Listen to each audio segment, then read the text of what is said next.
प्रिय मित्रों, आपका स्वागत है ज्ञान गंगा पाथ एजुकेशन में। आइए हम लोग देखेंगे कुछ महत्वपूर्ण पुरस्कार के बारे में। जो पहला हम लोगों का पुरस्कार है वह है ज्ञानपीठ पुरस्कार। ज्ञानपीठ पुरस्कार के बारे में आप लोग जानते होंगे, यह साहित्य के क्षेत्र में दिया जाने वाला महत्वपूर्ण पुरस्कार है। तो करंट से रिलेटेड ये वीडियो है, इसलिए इसको हम लोग देखेंगे कि 2024 का जो है 59वां ज्ञानपीठ पुरस्कार दिया गया था हिंदी लेखक विनोद कुमार शुक्ल को। 2024 का ज्ञानपीठ पुरस्कार किसको दिया गया था? विनोद कुमार शुक्ल को 59वां ज्ञानपीठ पुरस्कार। ये हिंदी लेखक हैं। और यदि बात किया जाए पिछले साल यानी 2023 का, तो 2023 का 58वां ज्ञानपीठ पुरस्कार गुलजार को जगत गुरु रामभद्राचार्य को दिया गया था। गुलजार की बात करें तो यह उर्दू के लिए दिया गया था, और जो जगत गुरु रामभद्राचार्य हैं उनको संस्कृत के लिए दिया गया था। अब बात करते हैं अगले पुरस्कार के बारे में। जो अगला पुरस्कार है हमारा व्यास सम्मान। यह भी साहित्य के क्षेत्र में दिया जाने वाला महत्वपूर्ण पुरस्कार है, बार बार एग्जाम में पूछा जाता है।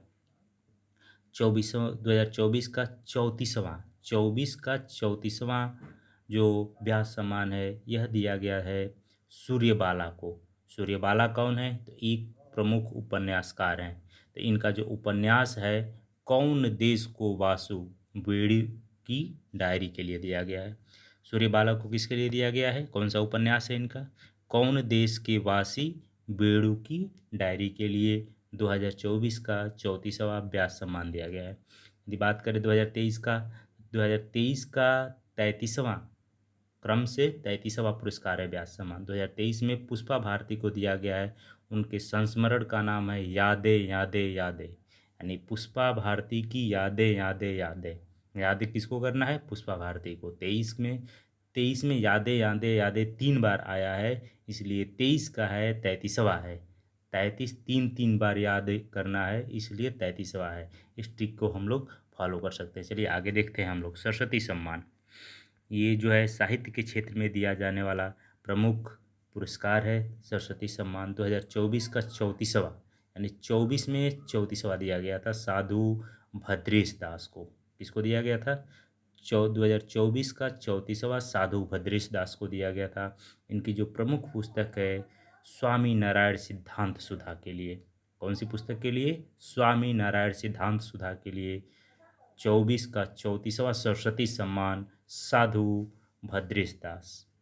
24 का 34वां साधु भद्रेश दास को स्वामी नारायण सिद्धांत सुधा के लिए दिया गया सरस्वती सम्मान, यानी स की आवृत्ति हो रही है अनुप्रास अलंकार की तरफ। अब देखिए 2023 का यदि बात की सरस्वती सम्मान की, तो 2023 का 33वां प्रभा वर्मा को दिया गया। 2023 का 33वां सरस्वती सम्मान प्रभा वर्मा को दिया गया। इनके जो प्रमुख उपन्यास है रौद्र सात्विकम के लिए। कौन सा उपन्यास? रौद्र सात्विकम के लिए 2023 का 33वां सरस्वती सम्मान प्रभा वर्मा। 23 का 33वां सरस्वती सम्मान प्रभा वर्मा रौद्र सात्विकम के लिए। अब अगले पुरस्कार की बात करते हैं दादा साहेब फाल्के पुरस्कार, जो कि फिल्म के क्षेत्र में दिया जाता है, सब लोग जानते हैं। तो यदि बात किया जाए 2023 का, वह 55वां पुरस्कार था मोहनलाल को दिया गया। किसको दिया गया? मोहनलाल को।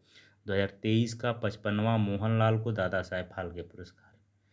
दादा साहेब फाल्के पुरस्कार यानी 55 बरिस के हो गए थे 2023 में। कौन?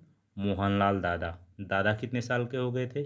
55 साल के, यानी 55वां पुरस्कार इनको मोहनलाल को। मोहन दादा 55 साल के हो गए थे 2023 में। मोहन दादा ऐसे ट्रिक के रूप में याद कर सकते हैं।